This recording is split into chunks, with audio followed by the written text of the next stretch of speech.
اور مردے کے عذاب کو دور فرما دے گا. ہمارے امام فرماتے ہیں یا رسول اللہ کیوں قوم بے بس ہوئے, کیوں قوم بے بس ہوئے, ایک تمہاری سوالوں پہ کرو. یاد آنے ملت اسلامیہ پتہ یہ چل گیا کہ قول پر ساتھ و سلام پڑھنا اور جو مر گیا اس کے بھی سارے ثواب کریں گے, اس کو ثواب پہنچتا ہے. جب ثواب کی بات آ گئی, اچھا ایک بات, قبر مرنے والا مر گیا, آپ اس کو قبر میں رکھ دیے اور اس کے اوپر آپ نے پھول رکھ دیا, گھاس رکھ دیا, اس کا فائدہ کیا ہوگا؟ فائدہ کیا ہوگا؟ قبر والے کو دعا کرنی چاہیے. نبی فرماتے ہیں دعا کرو, دعا سے تقدیر بدل جاتی ہے. اور دعا کی بات آ گئی ہے, ایک واقعہ سے جنت فاطمہ کا زہرا کا ایمان تازہ ہو جائے گا. حضرت فاطمہ کا زہرا رضی اللہ تعالیٰ عنہا ہے. حضرت فاطمہ کے پاس حضرت امام حسن امام حسین پہنچتے ہیں اپنے ذات کل عید کے لیے. اپنے ذات کل کیا میں کپڑا پہنوں گا, کون کپڑا میں پہنوں گا؟ حضرت فاطمہ فرض کرتے ہیں اے بیٹا کپڑا تو پہن لینا.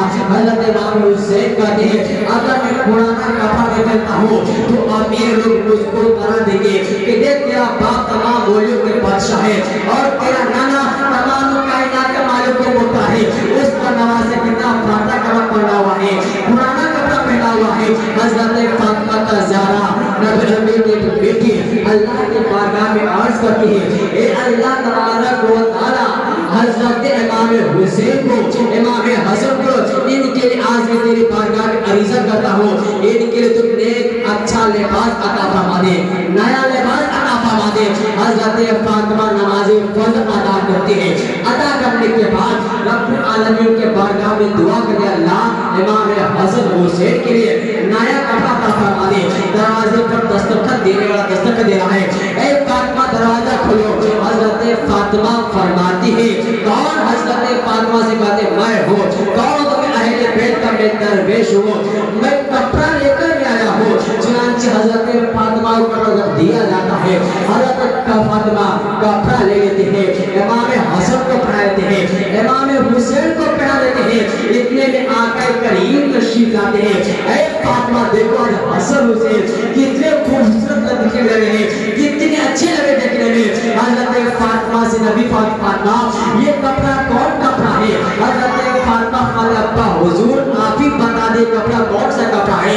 حضرت فاطمہ سے نبی فرماتے بیٹی یہ کپڑا دنیا کا کپڑا نہیں ہے بلکہ کپڑا جنتی کپڑا ہے, اور لانے والا کوئی معمولی انسان نہیں ہے, لانے والا وہ جو تمام فرشتوں کے سردار جبریل امین ہے.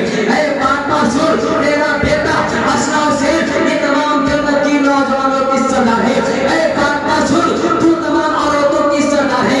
اے فاطمہ سن, میرا شر تمام مولیوں کی سردار ہے. اے فاطمہ سن, میں تمام کائنات کا میں سردار ہوں. ہمارے امام فرماتے ہیں یا رسول اللہ تیری نسل پاک میں ہے بچہ بچہ نور کا, تو اے نور تیرا سب رانا. یاد رکھیں ملت اسلامی حدیث پاک کا ترجمہ سنے. سرکار عالم صلی اللہ علیہ وسلم نے ارشاد فرمایا اصالہ ثواب کرو اور دعا کرو, دعا سے تقدیر بدل جاتی ہے. مثلا ہم آپ نے پڑھا نہیں ہے تو علماء کرام سے سیکھے. ماں باپ کے قبر جا کر اگر آپ کو کوئی صورت یاد نہیں ہو آپ 33 مرتبہ سبحان اللہ پڑھ دیں گے, الحمدللہ پڑھ دیں گے. اس کلمے کو پڑھنے کے بعد اے اللہ میں نے جو پڑھا اس میں جو غلطیاں ہوئی ہو اس کو تو معاف فرما دے اور میرے ماں باپ کو روح عطا فرما دے. تو سرکار فرماتے ہیں اگر کوئی اولاد یہ اس طرح کے دعا کرے ماں باپ کی حق میں تو نبی فرماتے ہیں اس قبرستان میں جتنے مومنین مومنات رہتے ہوئے ہیں کل قیامت کے دن اس نوجوان کے لیے شفاعت کریں گے. ان کے لیے تمام جتنے قبرستان میں مردہ ہے وہ تمام مردہ ان کے برابر ان کو ثواب دیا جائے گا. پتہ چل گیا اس سارے ثواب کا ثواب, اس سارے ثواب کا ثبوت حدیث مصطفیٰ سے ثابت ہے. جس نے انکار کرے گا وہ مسلمان نہیں, ہم میں سے نہیں. نبی فرماتے ہیں اگر اس نے ایسا کام کر لیا تو اللہ تبارک و تعالیٰ اس کو یہاں بھی کامیاب رکھے گا وہاں بھی کامیاب رکھے گا. ہمارے امام فرماتے ہیں یا رسول اللہ جب مجھ سے باتیں ہیں چپکانے والے میرا بھی چپکا دے چپکانے اللہ کے نبی ارشاد فرماتے ہیں کہ دعا کراؤ اور پھر ایک علماء کرام کا قافلہ موجود ہے. ان جب دعا کریں گے تو اللہ ان کی دعا کو رد نہیں فرماتا ہے. ایک حدیث